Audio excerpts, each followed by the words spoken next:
ta'ala wabarakatuh. Hari ini kita akan sambung bagi mata pelajaran Kesultanan Islam Johor pada bab yang terakhir, pelajaran yang keempat, iaitu berkenaan dengan daerah-daerah di negeri Johor. Daerah-daerah di negeri Johor. Jadi dalam negeri Johor ini ada 10 daerah yang awak kena tahulah. Kita akan jelajah hari ini ke 10 daerah di dalam negeri Johor. Untuk buku teks awak boleh rujuk pada muka surat 9. So kita akan tengok daerah-daerah dalam negeri Johor. Jadi daerah yang pertama yang kita akan kunjungi, dah macam pemandu pelancong pula. Jadi hari ini kita akan pergi ke daerah yang pertama, iaitu daerah Johor Bahru. Nama daerah ni adalah daerah Johor Bahru. Pada tahun 1855, Temenggung Daing Ibrahim menamakan sebagai Iskandar Puteri. Tetapi 1 Januari pada tahun 1866, Maharaja Abu Bakar menukar kepada Johor Bahru. Jadi keluasannya sekitar 405,106 hektar. Antara daerah yang besar jugalah, ataupun dikenali sebagai ibu negeri, kira ibulah untuk negeri Johor Bahru ni. Bilangan mukimnya ada sebanyak 7. Seterusnya kita akan bergerak ke daerah lain. Sebelum tu, itulah belakang tu adalah bendera bagi daerah Johor. Setiap daerah dia ada benderanya yang ada sendiri. Dan kedudukan daerah Johor Bahru adalah di bahagian ujung tu, hampir-hampir dengan Singapura. Seterusnya kita akan singgah ke daerah Muar, ataupun orang Muar sebut Muar lah. Orang Muar sebut Muar.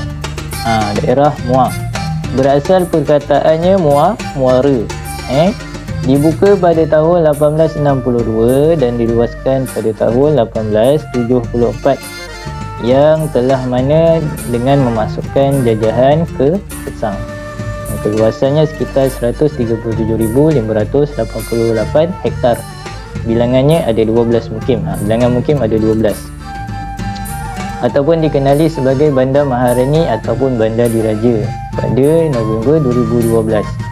Antara bandar yang Sultan kita selalu pergi ataupun sukalah untuk kunjung. Sebab itu dikenali sebagai Bandar Maharani ataupun Bandar Diraja. Antara bandar yang terbersih jugalah, dan itu adalah bendera bagi daerah Muar. Jadi siapa yang pergi Muar boleh rasa mi Bandung. Antara yang sedap dekat Muar ni mi Bandung, dan juga pergi ke tempat selalu dikunjungi, iaitu Tanjung Mas. Di situ ada sungai, Sungai Lawa lah. Kemudian yang ketiga, kita akan kunjungi daerah Batu Pahat. Di mana kamu semua duduk sekarang ni lah. Sekarang ni kan kita duduk dekat Batu Pahat. Jadi asalnya bandar, nama Batu Pahat ni Penggaram, kemudian ditukar kepada Batu Pahat kerana apa? Kerana peristiwa batu yang dipahat. Dipahat tu macam ni. Ada dekat dataran, tak silap Ustaz, dia punya tugu dia. Gambar dia. Ada dia punya tulisan tu batu yang dipahat. Sebab itulah nama daerah kita adalah Batu Pahat. Dibuka oleh Datuk Muhammad Saleh bin Prang, Datuk Bentara II, pada 2 Disember 1893. Jadi Batu Pahat itulah dia punya bendera bagi daerah Batu Pahat.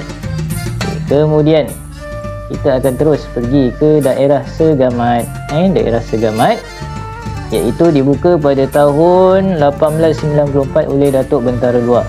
Berasal dari ungkapan kata iaitu segera amat.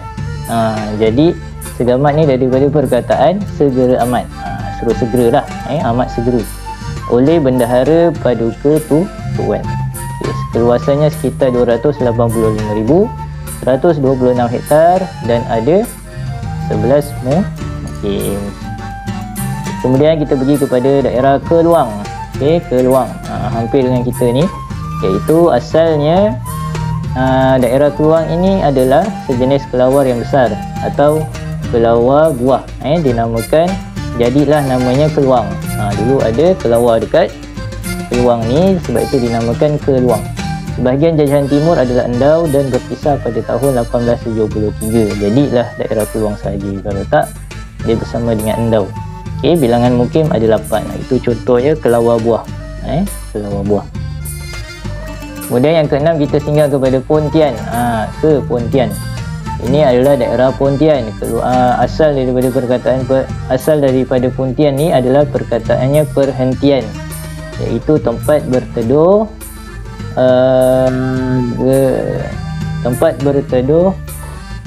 gelora Selat Melaka.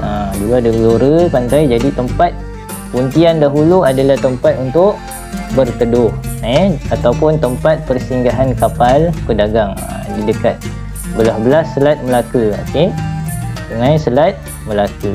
Jadi kat situlah namanya Pontian, asal daripada perkataan perhentian. Luasannya 91,950 hektar dan bilangan mukim ada 11. Seterusnya kita pergi ke Kota Tinggi. Ni Kota Tinggi, keluasan 348,370 hektar, bilangan mukim ada 10. Asalnya kota yang dibina di atas kawasan yang tinggi. Jadi itulah namanya Kota Tinggi. Di tebing Sungai Johor. Okey, banyak bangunan dibina di atas tanah yang tinggi. Ke-8, kita akan singgah ke daerah Mersing. Antara daerah yang disukai ramai kerana ada banyak tempat pelancongan ataupun pantai, ataupun pulau. Okey, asalnya nama Mersing ni adalah diambil daripada nama pokok, iaitu namanya Mersinga, yang tumbuh di kawasan pantai. Okey, itulah antara pantai-pantai yang ada di Mersing. Pantai besar lah, banyaklah. Okey. Kemudian kawasan ini berhektar 865,282 dan bilangan mukim ada 10. Kemudian kita singgah ke daerah Tangkak, di mana dinamakan juga sebagai legenda Puteri Gunung Ledang. Sebab dekat sana ada Gunung Ledang. Asalnya adalah Johong. Nama Tangkak ni asalnya Johong, satu tempat tu, dan menjadi sebahagian daripada daerah Muar. Dulu bergabung dengan daerah Muar pada tahun 1880. Dinamakan pula sebagai daerah Ledang. Dulu sebelum Tangkak, Ledang. Dinamakan sebagai daerah Ledang pada tahun 2007. Dirasmikan pada tahun 2008. Kemudian ditukar semula kepada Tangkak setelah diperkenan oleh Duli Yang Maha Mulia Sultan Ibrahim pada tahun 2015. Tangkak yang tempat terkenal adalah Gunung Ledang lah. Tempatnya air terjun, boleh mandi, boleh daki. Okey. Kemudian yang terakhir adalah daerah Kulai. Asalnya di bawah daerah Johor Bahru. Ini Kulai ni antara daerah yang barulah.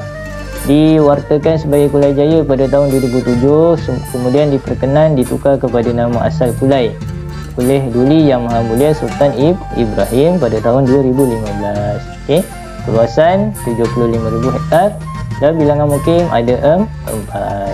Okey, jadi itu sahaja daerah-daerah yang terdapat di negeri Johor. Okey, sampai itu saja, kita jumpa lagi. Assalamualaikum warahmatullahi taala wabarakatuh.